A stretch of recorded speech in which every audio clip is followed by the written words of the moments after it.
Online harassment spans generations, presenting complex challenges to individual privacy and justice. Many people think that if you are a public figure, that it's their right to be able to stalk, harass, and bully because we are open to public speculation. Oh, how wrong they are. And laws are changing for the best to protect us from people on social media crossing the line into real life.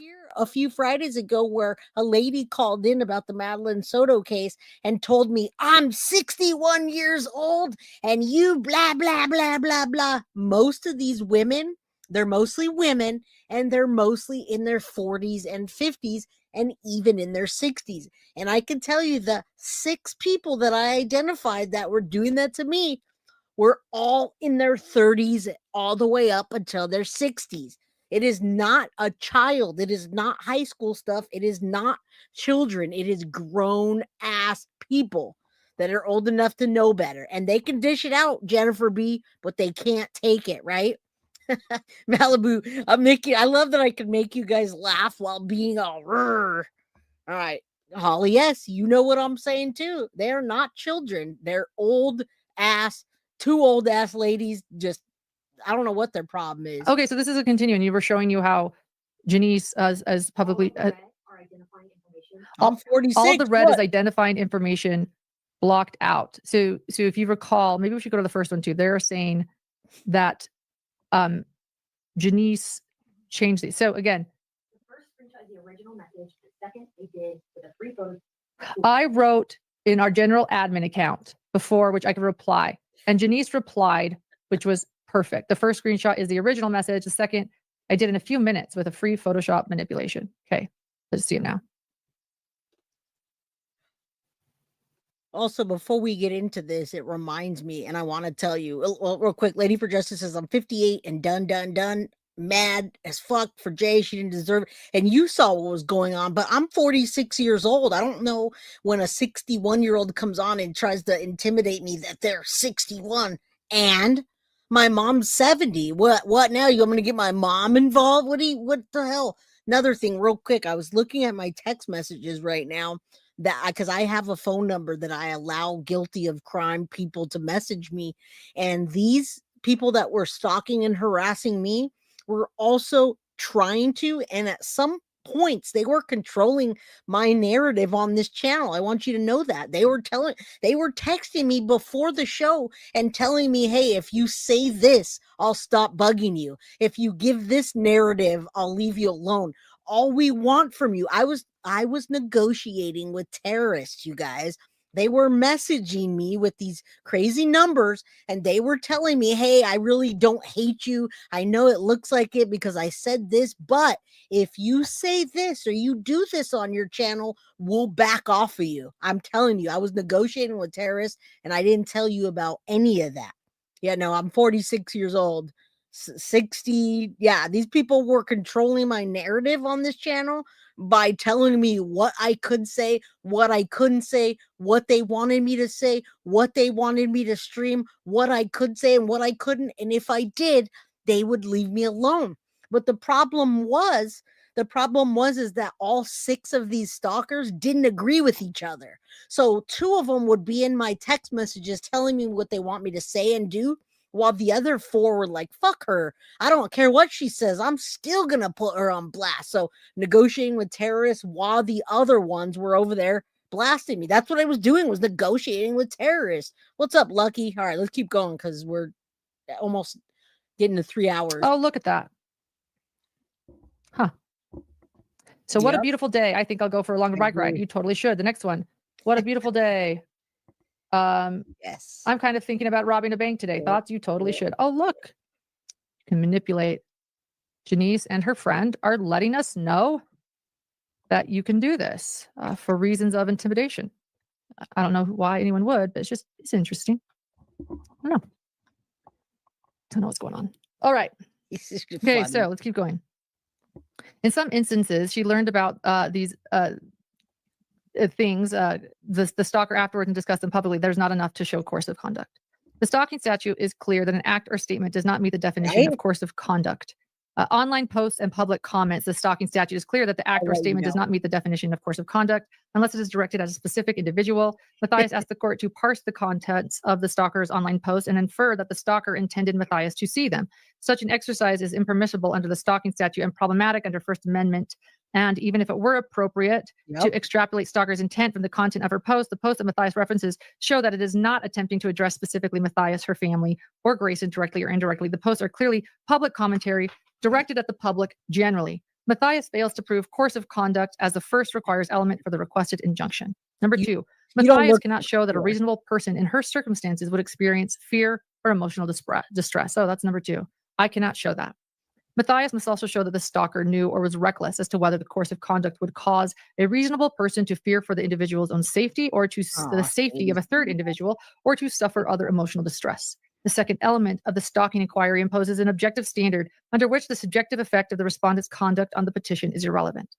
Courts must avoid succumbing to a purely subjective analysis, which is inconsistent with the objective standard's intent to protect against criminalizing conduct that only an unreasonable, sensitive, or paranoid petitioner would find harassing. Courts applying King's individualized objective standard have considered such factors as the petitioner's background, the petitioner's knowledge of, and the relationship with the respondent and history of abuse between the parties, and the cumulative effect of the respondent's repetitive conduct. The foregoing factors enumerated in Baird and later in Ragsdale are not an exhaustive list, and courts may examine other relevant factors. Here, Matthias cannot show the stalker knew or acted recklessly in such a way that a reasonable person in Matthias's circumstances would experience fear or emotional distress.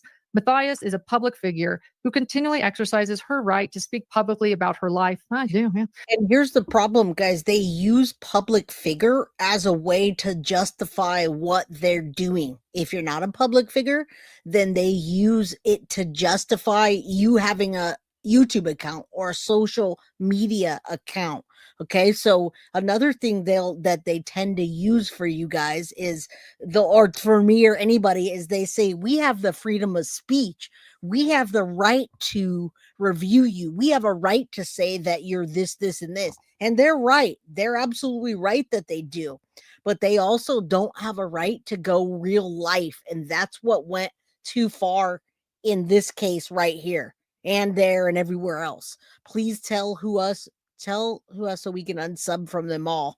Yeah, I wish. She told us a little bit. I remember that 61-year-old caller, right? Good evening, sheepdog. All right, I know. Big hug for Lauren, man. Her friends and a variety of other topics. Knowing this stalker had no reason to expect that Matthias would attempt to quash the stalker's speech, much less through two false police reports and this proceeding. Again, yes, there's a declaring false police reports. That's a lie. Further, the Baird factors all weigh strongly against the finding that a reasonable person under these circumstances would experience fear or emotional distress. As discussed above, Matthias's background as a public figure, an ex-reporter and social commentator certainly subjects her to public scrutiny. It simply is not reasonable that Matthias would expect to continually engage in public discussion, including negative statements about individuals, without encountering speech she disagrees with and doesn't like. Actually, I do not engage in public discussions with negative statements about individuals. That's bullying. I do discuss crime. I try to discuss it sensitively. Yep, me too. And people public discussion that's negative about bullies, I've not done so. Yeah. And yes, I would encounter speech that disagrees with what I do if I do that. And when I don't do that, I still encounter speech that disagrees with me or that I do not like. I can handle that. That's the First Amendment.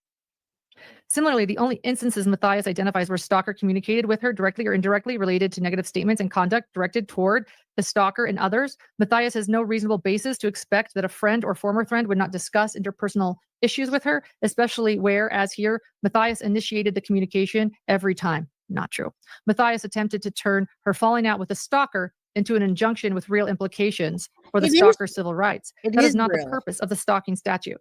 The cumulative effect of the stalker's alleged conduct also does not. Let me just clear this up because I watch Long Crime a lot and I stream it. Long Crime, what Long Crime did. Now, I don't know enough to be like, that's it. I'm quitting Long Crime. What I do know is that Long Crime was going to stream her stalking case live while she was in court with her stalker, and Lauren didn't like that. Now, that's her right to not like streaming live her own true crime. However, we do that all day, including her, including me, including all the true crime content creators. We stream other people's pain. We stream other people's trial. We stream children being hurt. We stream other people in real life situations. So where do I draw the line for that? I think I would have been fine if I had a case and I walked in and they wanted to stream it. I'd have just said, game on. Everyone's going to see it out loud. It's her choice to not want Law and Crime to stream it. And that's what made her unhappy. So yeah, protect her family. That's what she wanted. That's her right to want that. All right. And I don't understand why Law and Crime didn't comply. But again, I don't know enough. Indy Isham, I've unsubscribed from 2 tonight. Thank you, MM Clar. I wonder who the abuser talked to about Law and Crime. Someone got Vinnie Paul. Yeah. Law and Crime has 7 million subscribers. Yeah, they do. Warrant the requested injunction. As discussed above, with no real coercive conduct to support her request, Matthias unleashes a torrent of unrelated allegations about others' conduct and the stalker's protected First Amendment activity. Yeah, I talked about this in the very beginning. She didn't want it streamed. Her son was there. Her family was there. And that is her right. So yeah, whoever wants to, a lot of people are pissed at Law and Crime. Whoever wants to be pissed at Law and Crime, that is your right to be. Look at all her junk. Oh, the lady. Yeah. Oh. All of that does not count under the stalking statute, Baird, and other cases.